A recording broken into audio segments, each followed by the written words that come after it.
Hello guys. आज chemical kinetics में हम डिस्कस कर रहे हैं रेट ऑफ कंजम्पशन।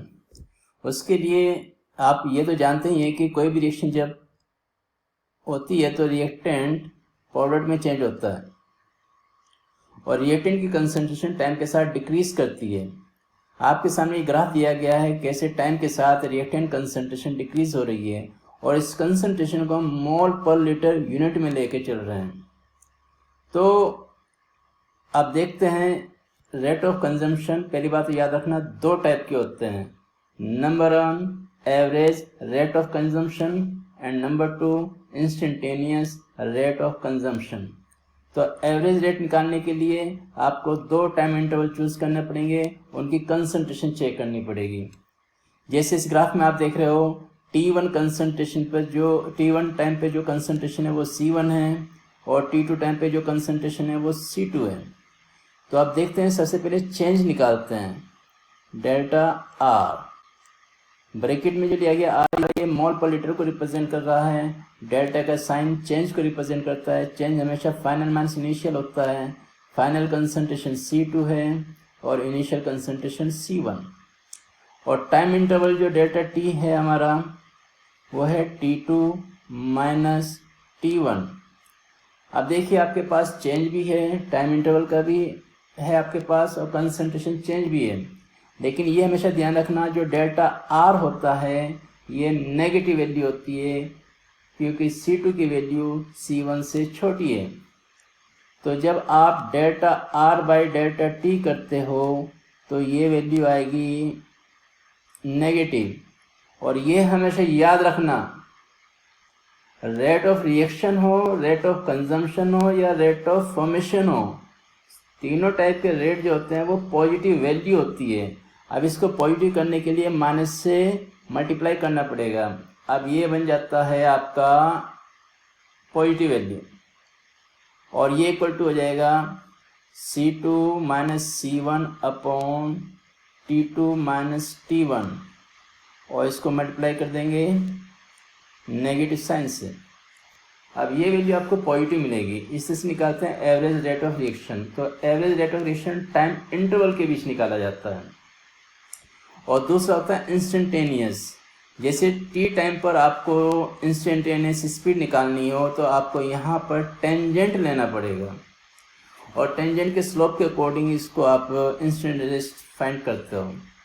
तो नेगेटिव dr/dt इंस्टेंटेनियस रेट हो जाता है और यहाँ पे नेगेटिव स्लोप इंस्टेंटेनियस रेट को रिप्रेजेंट करेगा।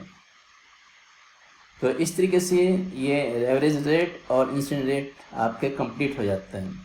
अब मैं यहाँ पे कुछ आपको डिस्कस करता हूँ कोई एक क्वेश्चन एग्जांपल लेकर।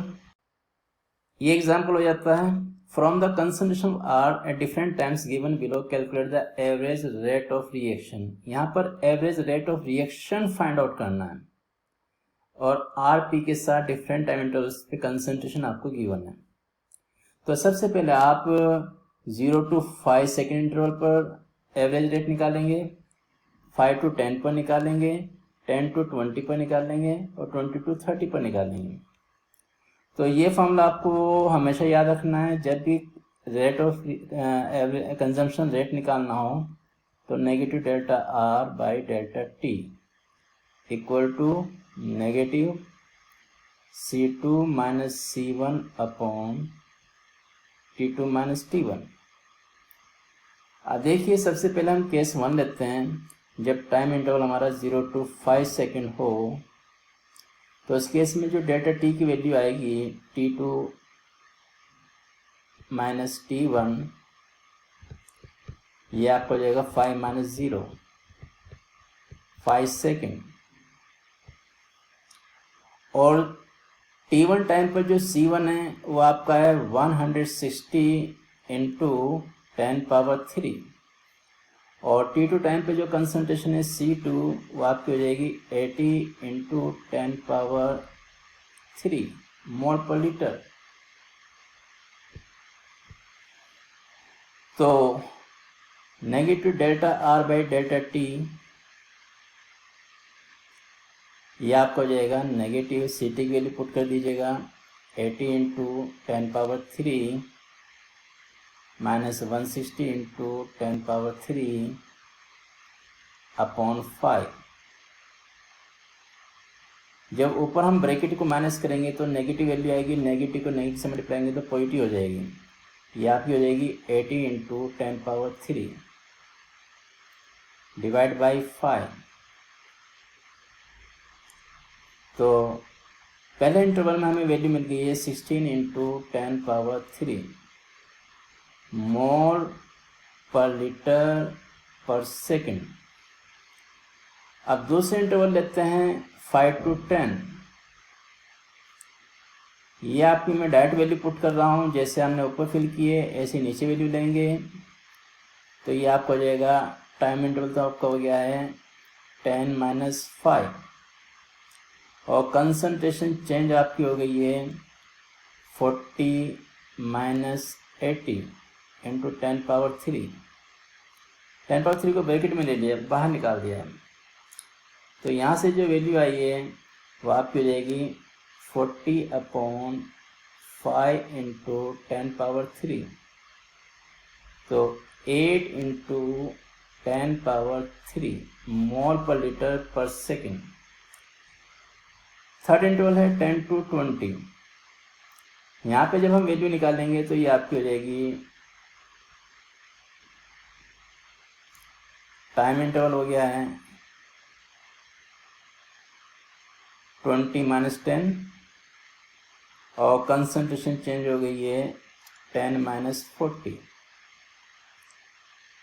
इंटू 10⁻³ तो ये आ जाता है 30/10 इंटू 10⁻³ 3.0 इंटू 10⁻³। लास्ट इंटरवल ले लेते हैं 20 to 30 सेकेंड। तो यहाँ पे एवरेज वैल्यू आपको मिलेगी